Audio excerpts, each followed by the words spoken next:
ஆண்டவர்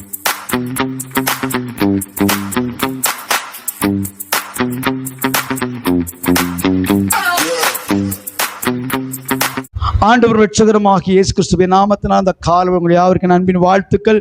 கர்த்தர் நல்லவர். இந்த நாளில் உங்களோட பேசுறது விசுவாசிக்கிறவன் பதறான், விசுவாசிக்கிறவன் பதறான் அப்படின்னு சொல்லி வாசிக்கலாமா? ஏசாயா புஸ்தகத்தில் 28ஆம் அதிகாரம் 16ஆம் வசனம். ஏசாயா புத்தகம் 28ஆம் அதிகாரம் 16ஆம் வசனம். நல்லா அந்த வசனத்தை படிக்கும்போது கவனிங்க. ஆதலால் கர்த்தராகிய ஆண்டவர் உரைக்கிறதாவது, இதோ அஸ்திவரமான ஒரு கல்லை நான் சீயோனில் வைக்கிறேன், அஸ்திவரமான ஒரு கல்லை நான் சீயோனில் வைக்கிறேன், அது பட்சிக்கப்பட்டதும் விலையேற பெற்றதும் அஸ்திவாரம் உள்ளதுமான திட அஸ்திவாரம் உள்ளதுமான மூளைக்கல்லா இருக்கும். விசுவாசிக்கிறவன். இந்த கடைசி வசனத்தை தான் நம்ம செய்தி எடுத்துக்க போறோம். முன்பாக நான் சில காரியங்களும் பார்க்க போறோம். விசுவாசிக்கிறவன் பதறான் அப்படின்னா, விசுவாசிக்கிறவன் யாரு சொல்றாரு? ஆண்டவர் நம்மளை சொல்றாரு விசுவாசிக்கிறவன் அப்படின்றாரு. என்ன செய்ய மாட்டோமாமா? என்ன கொதிச்சிருச்சு, அதில் ஏதோ ஒன்று போடணும், இல்லை தண்ணி வச்சாச்சு குளிச்சிரு, இல்லை தண்ணி ஹீட் ரொம்ப அதிகமாயிரும், இல்லை ஏதோ ஒரு அவசரமான காரியம், வண்டி வருது ஓரத்தில், பதறமா இல்லையா? ஆடற நம்பர் மாற்றி பணத்தை அனுப்பிட்டேன், ஐயோ நீ ஆடற ஒரே ஒரு நம்பர் தான் மிஸ் ஆயிடுச்சு, 8க்கு 9 போட்ட போயிடுச்சு பணம், பதறம். இந்த மாதிரி அவங்களுக்கு சின்ன ஒரு ஆக்ஷன், அப்படியா ஒரு பதறம். பதறன்றதை விட பதட்டம் சொல்லலாமா? ஒரு பதட்டம் நமக்குள்ள இருக்கா இல்லையா? எல்லா மனுஷனுக்குள்ளும் வரும். எப்போ வரும்? ஒரு பதட்டம் வரும். நம்ம காரியம் கைவிட்டு விலகும் போது, நமக்கு கைக்கு வர வேண்டிய காரியம் கைக்கு வரல, நமக்கு செய்ய வேண்டிய காரியத்தை செய்யலை. இப்போ சில பேர் ஆர்டர் கொடுத்துருப்பாங்க, திடீர்னு பார்ட்டி வந்துடுவாங்க, அப்போ ஐயோ செய்யவே ஆரம்பிக்கலையா. சில நேரத்தில் ஒரு ஓனர் வந்துடுவார், பிஸ்னஸில் இந்த ஒரு தொழிலில் ஓனர் முதலாளி வந்துட்டாருன்னா சில பதறுவான், ஐயோ நம்ம யூனிஃபார்ம் போடல, ஏதோ தப்புன்னு. அப்போ ஒரு குற்றம் குறையிடவனும் பதடுகிறான். சரியான நேரத்தில் சரியான காரியம் நடக்கலைனாலும் பதறோம். பதட்டம் நமக்கு எல்லாத்துக்குள்ள இருக்கு. ஆனால் வேதம் சொல்லி விசுவாசிக்கிறவன் என்ன செய்ய மாட்டான். நமக்குள்ள பதட்டம் இருக்கா இல்லையா? நமக்குள்ள பதட்டம் இருக்கா இல்லையா? அப்போ ஏன் இந்த பதட்டம்னா, விசுவாசிக்கிறவன் பதட்டப்பட மாட்டான் அப்படிங்கிற ஆண்டு சொல்றாரு. ஏன் பதட்டப்பட மாட்டான்? வேதம் சொல்லுது பாருங்க, இதோ அஸ்திபரமான ஒரு கல்லை நான் சீயோனில் வைக்கிறேன். இப்போ அந்த கல் யாரு அப்படின்னா இயேசு கிறிஸ்து. சீயோன் என்பது எருசலேம் குறிக்குது. எருசலேமில் இயேசு கிறிஸ்துவ அங்கே வைக்கிறாங்க. அப்போ நம்ம நம்பிக்கை யார் மேலே வைக்கிறோம்? இயேசு கிறிஸ்து மேலே. அஸ்திபரமானது முளைக்கல்லா இருக்குன்னு. இப்போ ஒரு வீடு கட்டுவாங்க, வீடு கட்டும்போது இந்த கார்னர் இல்லாமல் கட்ட முடியுமா? இந்த மூளைகள் இல்லாமல் கட்ட முடியுமா? ஏன்? அதான் மூளைக்கல். இந்த மூளை நிற்கல, அது மூளைக்கல்.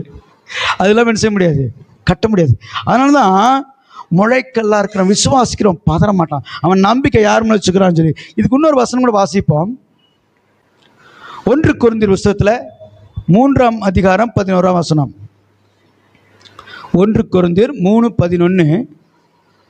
போடப்பட்டிருக்கிற அஸ்திபரமாகிய இயேசு கிறிஸ்துவை அல்லாமல் வேறொரு அஸ்திபரத்தை போட ஒருவனால கூடாது அப்படிங்கிறாரு. இப்போ இந்த பில்டிங் ஸ்ட்ராங்கா இருக்கணும்னா என்ன பண்ணணும்? அஸ்திவாரம் போடணும்.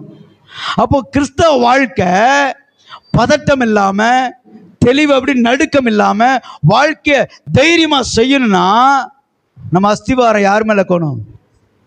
நம்முடைய நம்பிக்கை கிறிஸ்து மேல இருக்கணும்.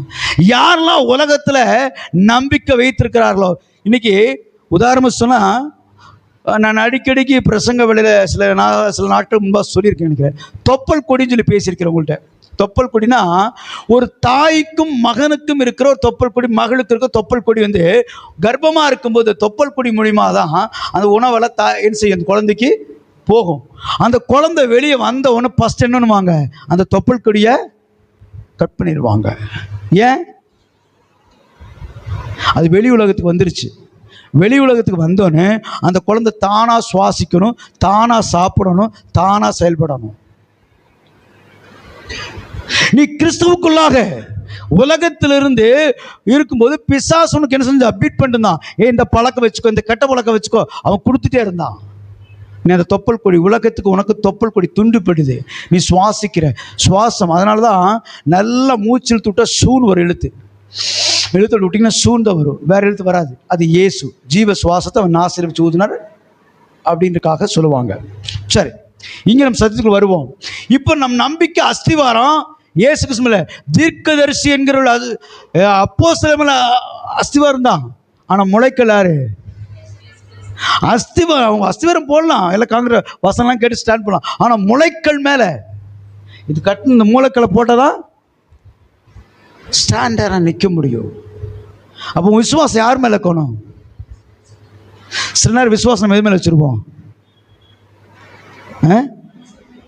மனுஷன் மேலேயும், பணத்து மேலேயும், தொழில் மேலேயும், நம்ம படிப்பு மேலேயும், நம்ம திறமை மேலேயும் வச்சுருப்பாங்க. சில பேர் பேசுவாங்க, ரொம்ப பரிசுத்தமான பேசுவாங்க. இன்றைக்கெல்லாம் நீங்கள் ஃபேஸ்புக்கு, வாட்ஸ்அப் திறந்து பார்த்தீங்கன்னா இந்த ஃபேஸ்புக்கில் சிலர் இருக்கிறாங்க, இதையும் பார்ப்பாங்க நினைக்கிறேன். ஏன்னா யூடியூப்பெல்லாம் பார்க்குறாங்க. அவங்க எங்கூட சண்டை போய் என்கிட்ட பேசுறதுக்கு முன்னால் யூடியூப்பில் பார்த்துட்டு வந்துடுறான், அவன் நல்லவனா கெட்டவனான்னு.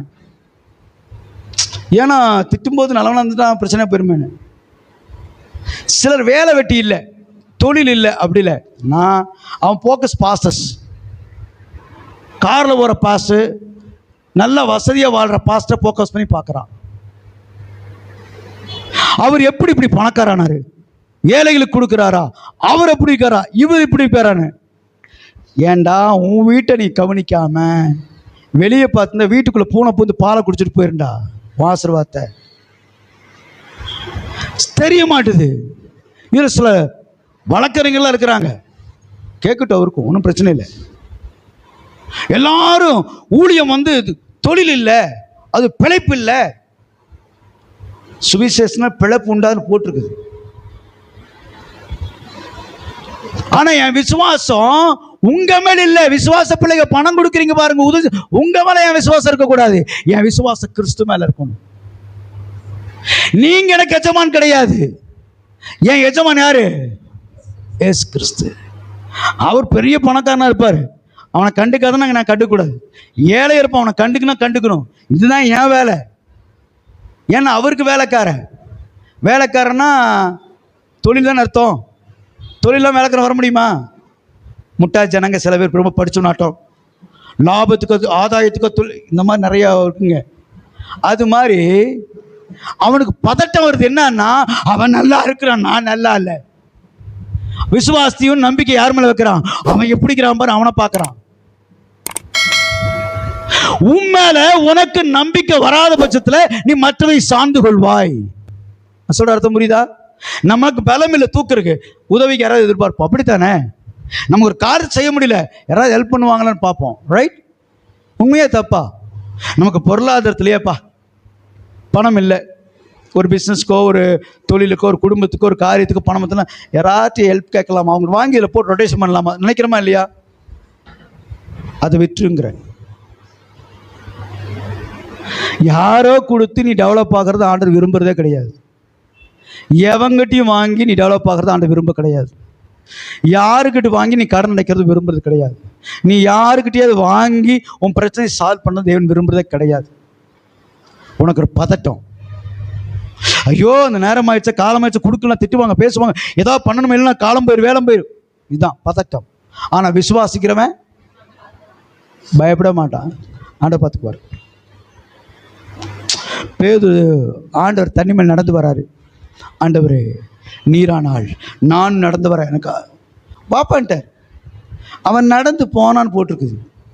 கொஞ்ச நேரத்தில் முழுகினா ஆண்டவர் ஏண்டா விசுவாசப்பட்டேன்னு. சில நேரம் விசுவாசத்தை குறித்து நல்லா ஃபயராக இருப்போம். எப்போ விசுவாசம் போகும்?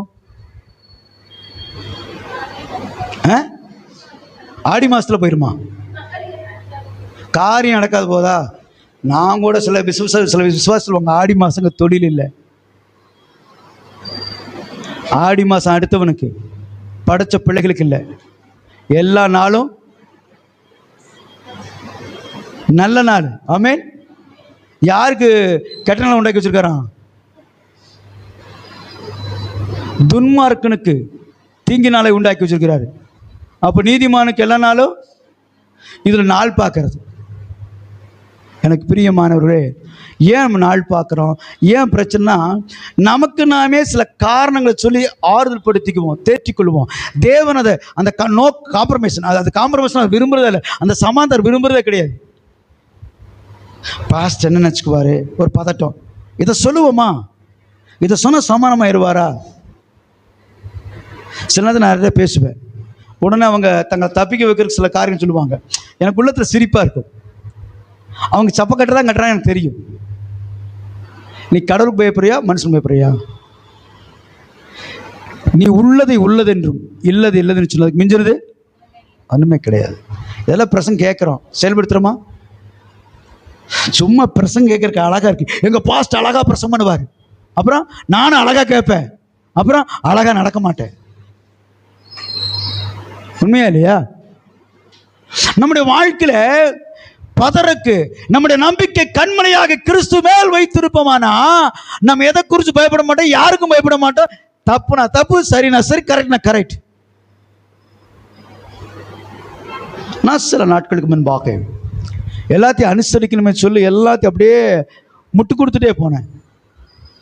ஒரு நாள் ஆவியன்னு சொன்னார், எதுக்காக நீ அவங்களுக்குள்ள ஒத்துக்கிற அப்படின்னு. இல்லை அவங்க பாவம், உதவி செய்கிறேன். ஒருத்தர் உதவி செய்கிற மட்டும் நீ உதவி வாங்கிட்டு இருப்ப, ரைட்? உதவியை கிடைக்கல என்ன பண்ணுவ? நான் சொல்கிறது உங்களுக்கு புரியுதா? ஒருத்தர் பேர் உதவி கேட்குறேன், ஒருத்தர் உதவி செஞ்சேன்னா வாங்கிட்டே இருப்போம். உதவி கிடைக்கல என்ன பண்ணுவேன்? எந்த சோர்ஸும் இல்லை, நான் யாரை சார்ந்துக்குவேன்?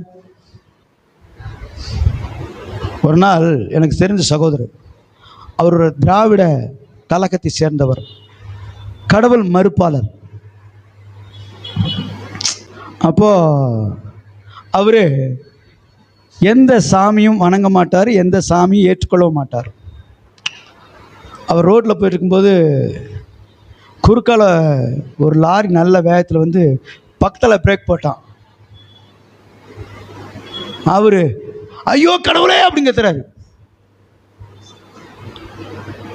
எல்லாரும் ஊரே பார்க்குது, ஏன்னா அவர் அதிகமாக சொல்கிறவர். அவர் அறியாமல் கடவுள் வந்துட்டார். இப்போ அப்புறம் சொல்லிட்டு 2 நிமிஷம் சுதாரிக்கிறார்.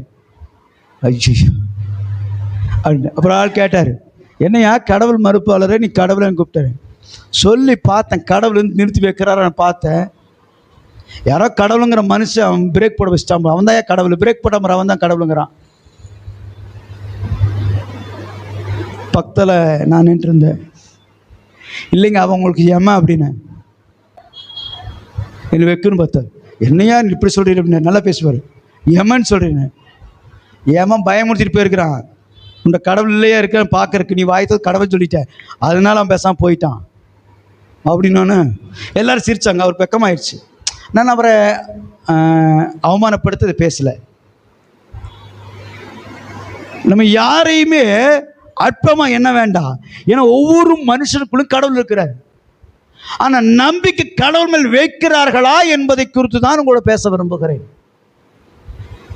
எல்லாரும் கடவுளை ஏற்றுக்குவான், சர்ச்சுக்கு போவான், ஜெபம் பண்ணுவான், 5 நிமிஷம் 10 நிமிஷம் 1/4 மணி நேரம் 1/2 மணி நேரம் ஜெபம், ஒரு 2 அதிகாரம் 1 அதிகாரம். இப்போ எல்லாத்தையும் விசாரிச்சா மறுபடியும் என்ன செய்வாங்க? பாஸ்ட் கேட்குறா 2 அதிகாரத்தை சேர்த்து சொல்கிறது, ஒரு 10 நிமிஷம் சேர்த்து சொல்லு, ஒரு 5 நிமிஷம் ஜெபத்தை 10 நிமிஷம் சொல்கிறது, 1/4 மணி நேரத்தை ஒரு 1/2 மணி நேரம் சொல்லுது. யாரை ஏமாத்துறோம்? நம்மளை நாம ஏமாற்றிக்கிறோம். எவ்வளோ சொன்னாலும் என்ன செய்கிறோம்? திருந்துருமா? அந்த வேலையை தானே செய்கிறோம். என்ன சொன்னாலும் இதையவே ஜெயிக்கலையே, உன் தொழிலும் வாழ்க்கை காரியத்தை எப்படி ஜெயிப்ப? கொஞ்சம் சிந்திக்க வேண்டியதாக தான் இருக்குது. இனிமேல் பார்த்துக்கிறேன். சில காலங்கள், சில நேரங்கள் நாம் சுயத்தை வெளிப்படுத்துகிறோம். தேவ தீர்மானத்துக்கு விரோதமாய், தேவ திட்டத்துக்கு விரோதமாய் நம்மளை சுயமுயற்சி.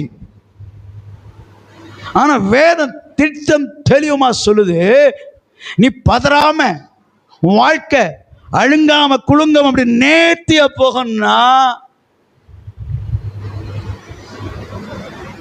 யார் மேல நம்பிக்கை வச்சிருக்கணும்?